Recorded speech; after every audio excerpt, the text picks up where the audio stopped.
Today, I am going to reveal 5 secrets that will transform your English.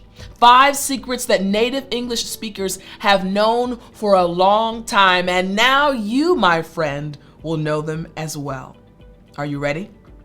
Well then, I'm Teacher Tiffani. Let's jump right in to secret number 1. Secret number 1 is use transition signals effectively. Use transition signals effectively. Transition signals are like bridges that connect your ideas when you speak English.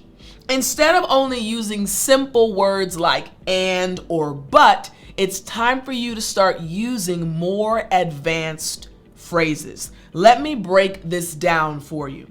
Here are some examples. To add information, say furthermore, in addition, or moreover. Again, if you're trying to add information, you're explaining something, you're telling someone something, and you want to tell them more, here are 3 transition phrases or signals. Furthermore, in addition, and moreover. Here's example number 2.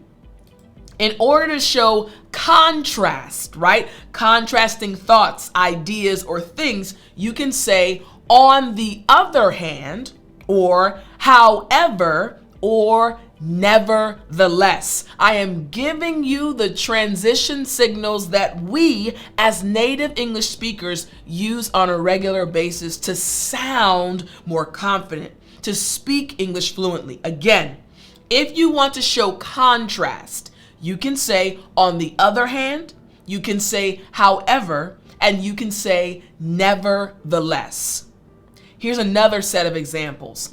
If you want to show results, you can say consequently, or as a result, or therefore. Again, if you're showing results, you can say consequently, as a result, or therefore.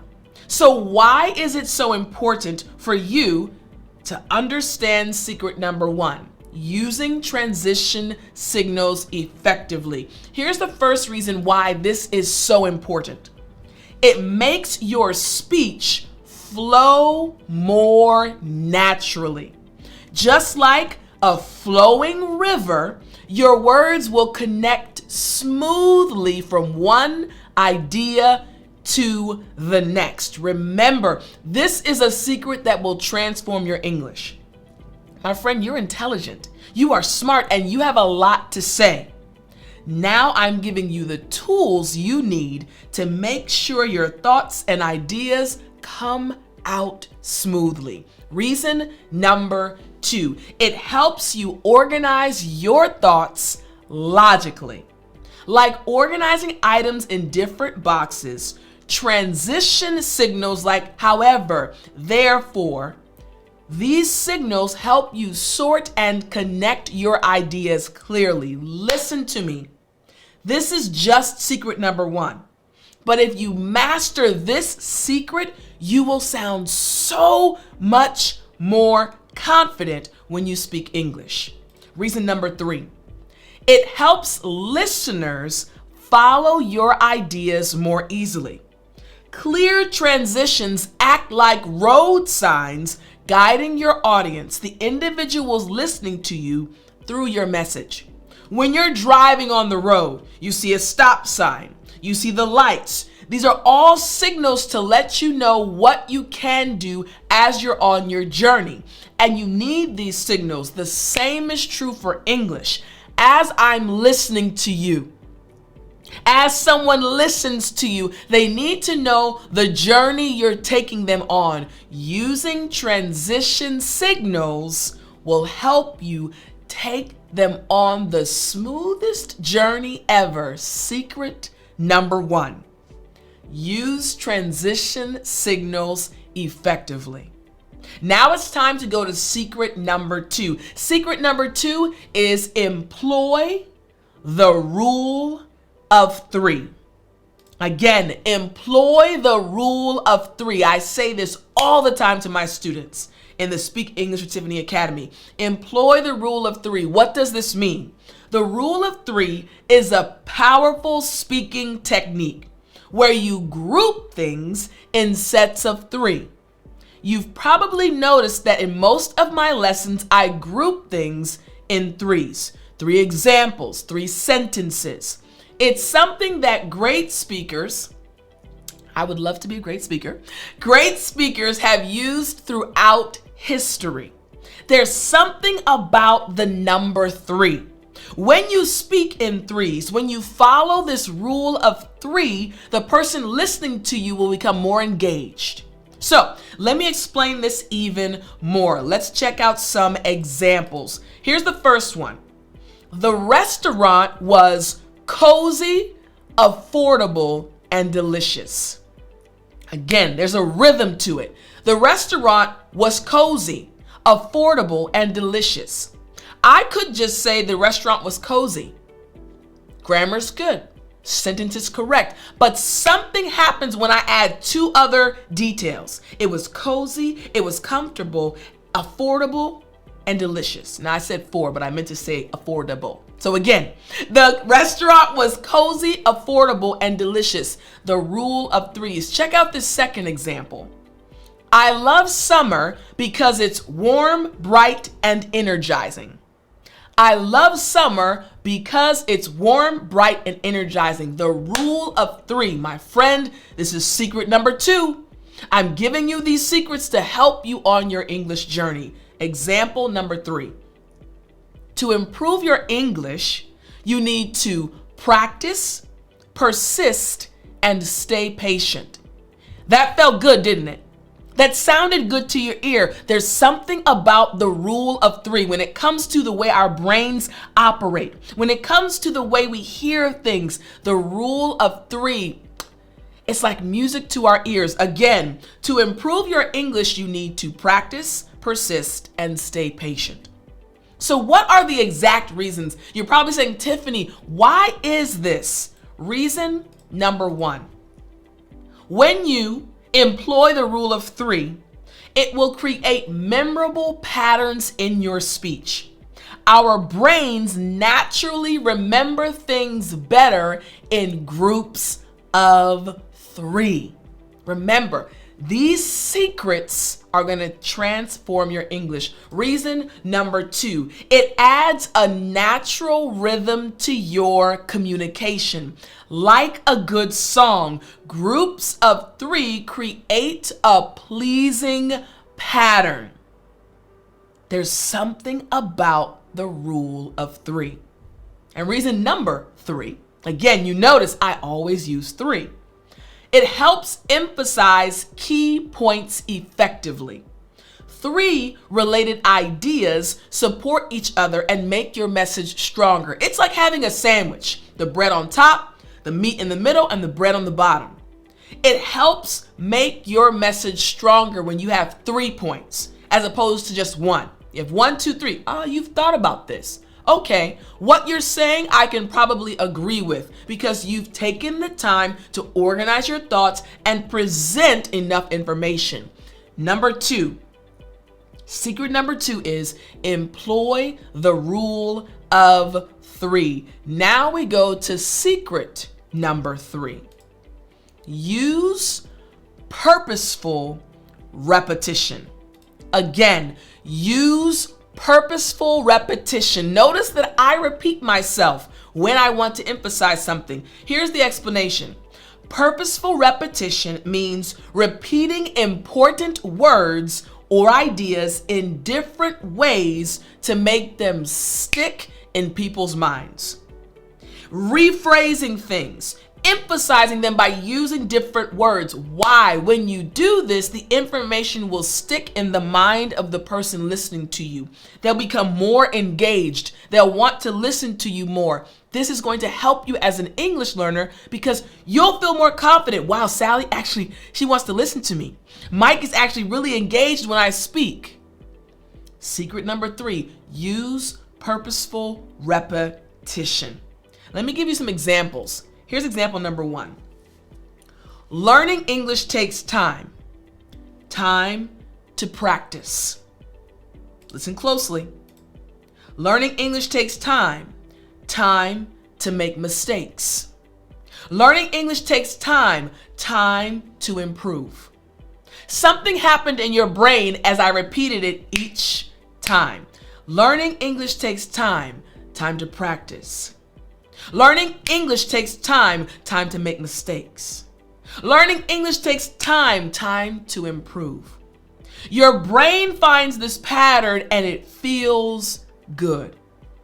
Here are 3 reasons why you must follow this secret. Reason number 1. It reinforces important points. Like hammering a nail, each repetition drives your message deeper. Reason number 2, it creates memorable speech patterns. When people hear something multiple times in different ways, they remember it better. Secret number 3, use purposeful repetition. And reason number 3, it builds emphasis naturally. Repetition helps highlight what's most important in your message.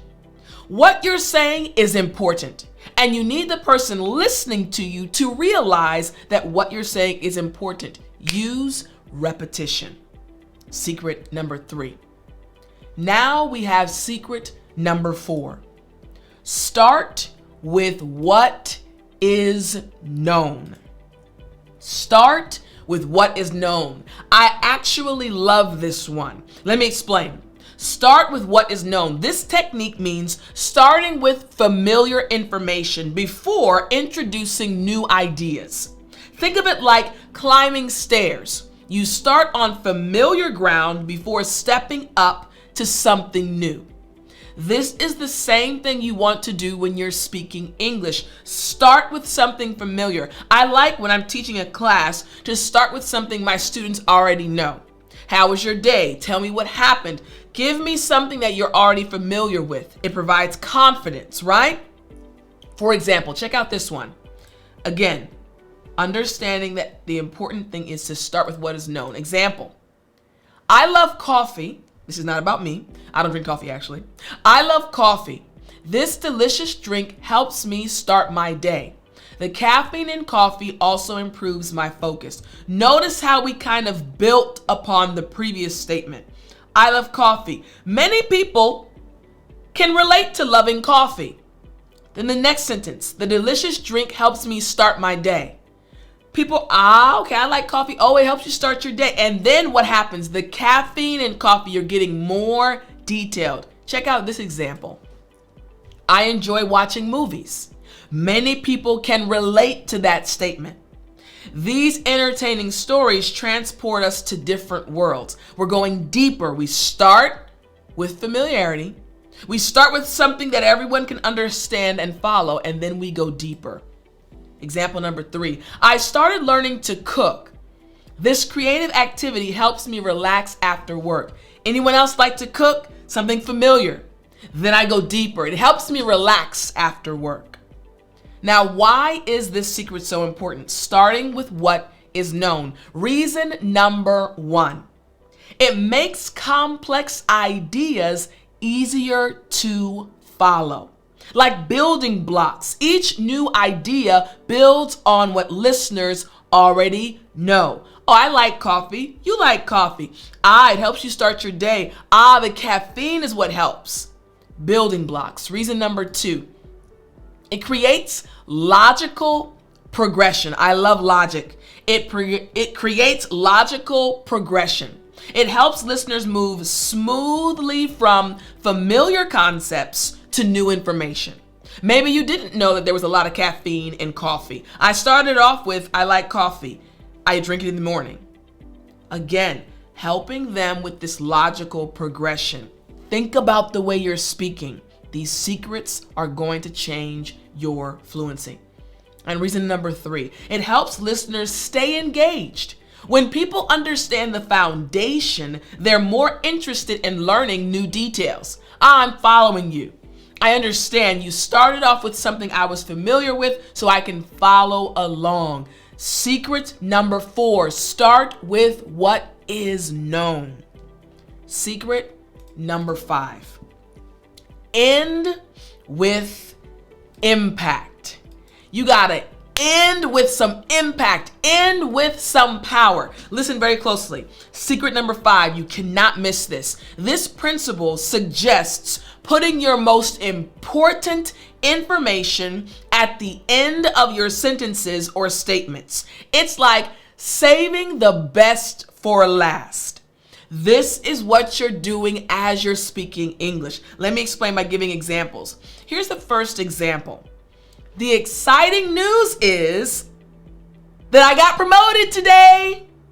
You see what happened? I said the exciting news is, and you're waiting like, yeah, what is it? It keeps you engaged until the very end. I didn't say I got promoted today. That was exciting. Reverse it. The exciting news is, oh my goodness, I got promoted today. End with impact. Example number 2. Again, instead of saying the exciting news is that I got promoted today, you could also say today at work, I got some news, I received a promotion. Now the first one, I ended with impact, but then now I'm expanding it even more. Today at work, now I've pulled you in, now you're with me at work. I got some news. I received a promotion. So I built up even more. Now the first one is still good. The exciting news is that I got promoted today. I still had you. I ended with impact, but the second one is even more powerful. Today at work, I got some news. Oh, really? Okay, what happened? I received a promotion. So again, with both examples, I've pulled you in and ended with impact, but the second one is more impactful because I built it up even more. Why is this so powerful? Reason number 1. It makes key points memorable. People often remember the last thing they hear most clearly.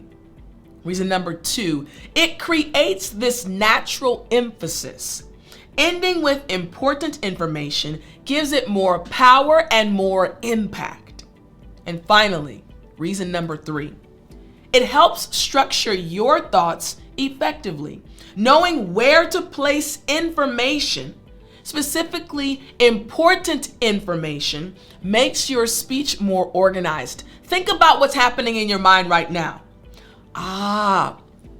When I speak, I want to end with impact. I do want to make sure I use repetition. I want to make sure ... This is why these secrets are so powerful. Secret number 5, end with impact. I hope this lesson helped you, and I'll talk to you next time. You still there? You know what time it is. It's story time. Hey, I said it's story time. All right. So my story is about food. Today I was talking about my favorite pizza, and I want to tell you about something else I ate when I was in South Korea. So one of my closest friends, we decided to go out one Saturday night. We were kind of bored, so we said, hey, let's go downtown. They were having this big food festival downtown in South Korea. And so we decided to go downtown, and we were just kind of walking around looking at the different food trucks. And all of a sudden, we saw this long line. And she and I, we both looked at each other and said, wait a minute. There's a long line at that food truck. We're not in a rush. Let's wait in the line and see what they're selling. Now, let me tell you something about Korea and Koreans. Koreans know good food. So when I lived in Korea, whenever I saw a long line, it was 9 times out of 10 a very good indication that the restaurant sold amazing food. So when we were at this outdoor food market, food festival, we thought the same thing. So we waited in line for about 30 to 40 minutes. It was a long line. And when we got to the front, we realized it was for Italian food. I like Italian food, and she also likes Italian food. So at that time, we decided to, hey, let's just get it. So they had a special spaghetti. I think it was aioli pasta. I can't remember the exact name of the pasta, but we said, okay, we'll get that. So she got her bowl and I got my bowl. And we stepped out of the line after paying our money, and we were walking, and we found a spot to sit down, and we both sat down, said a prayer, and we took our first bite. So I took a bite and I paused. I chewed. I looked at my bowl, and then I looked up at her, and she looked at me, and she said, "Tiff, I think we got to go back to that line." I said, "I 100% agree with you." That was the best spaghetti I had ever had. We started eating. It was so delicious. So we finished our bowls, and then we went and got back in line. Now, this time the line was even longer. It was about an hour-long line. And we stood there happily, just ready to get our spaghetti. And we got to the front of the line again after an hour and happily paid our money to get the exact same spaghetti. We walked back to our seat with our second bowl, took out our fork again, looked at each other and said, "Enjoy." And we crushed the second bowl. I will never forget that time because my friend can cook very well. I like cooking and she likes cooking. So we know good food. It was just so shocking how delicious the spaghetti was. So maybe you've tried something like that spaghetti that literally caused you to be speechless. Like it stopped you. And you really thought to yourself, wait a minute, I need to go back and get the exact same thing. It was absolutely delicious. Now, I hope you enjoyed this story, and I hope you also enjoy good food. I'll talk to you next time. Don't forget to join us by going to www.letsjumprightin.com. We'll see you there, and I'll talk to you next time.